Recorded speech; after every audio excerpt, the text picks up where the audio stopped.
I think the one thing people underestimate about video games is that people think it's just playtime. But I always say that the one thing video games can give you that nothing else in entertainment can is that feeling of pride, right? Look what I did. And even though we want to make a game that is very big and is very long, you can play for all of those years. It's all the paths you didn't take that make it special to you, that you feel like when you finish that quest, that you feel that you accomplished something that week. The people who love video games can always say, like, you know, what'd you do today? I saved the world.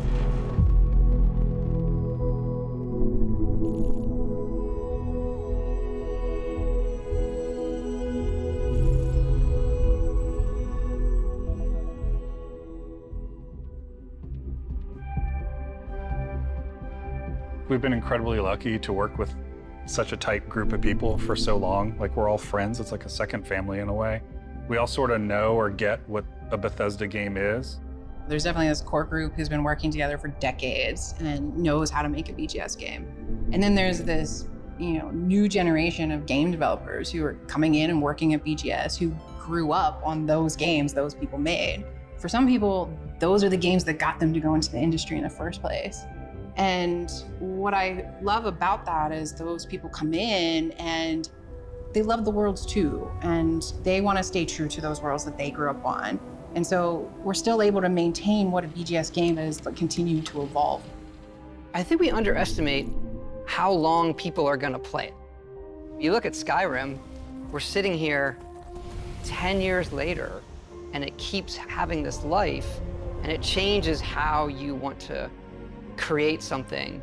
Yeah, I feel like our games sort of have two lives, right? Like, we create this game and we put everything we can possibly put into it and tell the stories we want to tell and build this world that's sort of a setup that when we hand it off to the players, they play it, but then they take it and make it their own. They tell their own stories and then they make their own stories with our tools.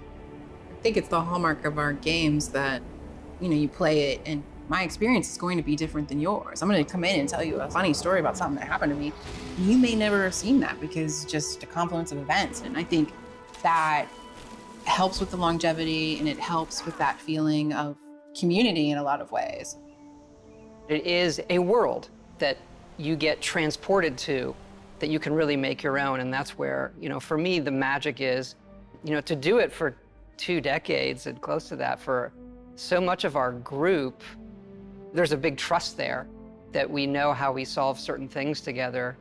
We were doing Morrowind and looking at what we might do after that and beyond that. And we had a list of what are the other types of worlds we want to go to.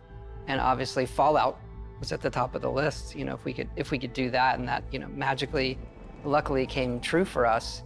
And right behind that was, science fiction. Going to space, I think there's a magic in just defying gravity and taking off from a planet. Like, it's extremely difficult human endeavor.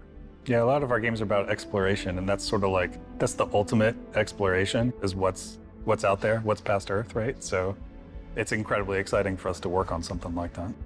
I feel like every time we come to a game, we're starting fresh. We're saying, okay, we just did that one, that's over.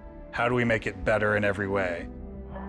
It's got a more realistic, science-based backing to it, whereas Skyrim is sort of an epic fantasy. This is a more grounded game and a grounded setting about exploration. So I think that gives us a different take on how we make everything. So that's sort of the thing you latch onto when we're making new areas, making environments, making characters.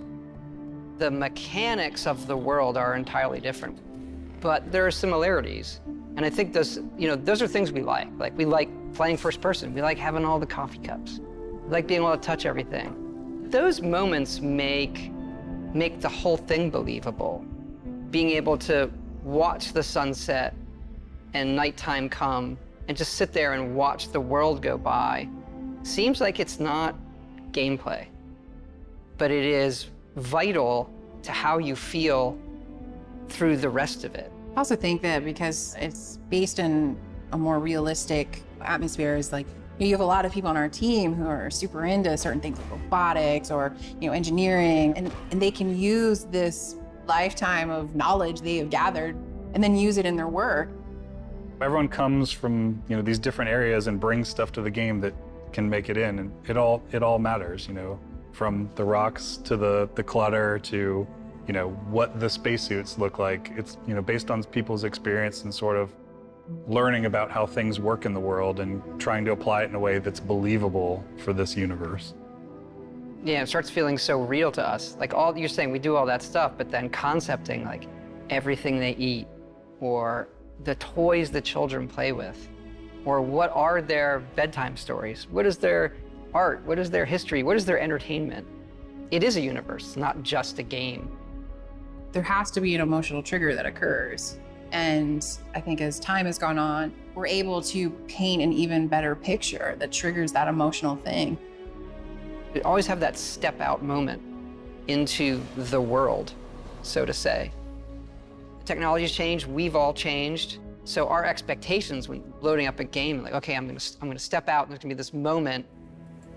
Us being able to do that and have it feel new every generation, every game, is something that is really special about what we do. I like to say that Starfield has 2 step-out moments. It's cryptic. Our process of making it is a journey for us that is very, very rewarding. And coming to Starfield, everybody's starting over and saying, what would you want to do? What does going to space mean to you? And everybody comes back to the same one. I want to see what's out there.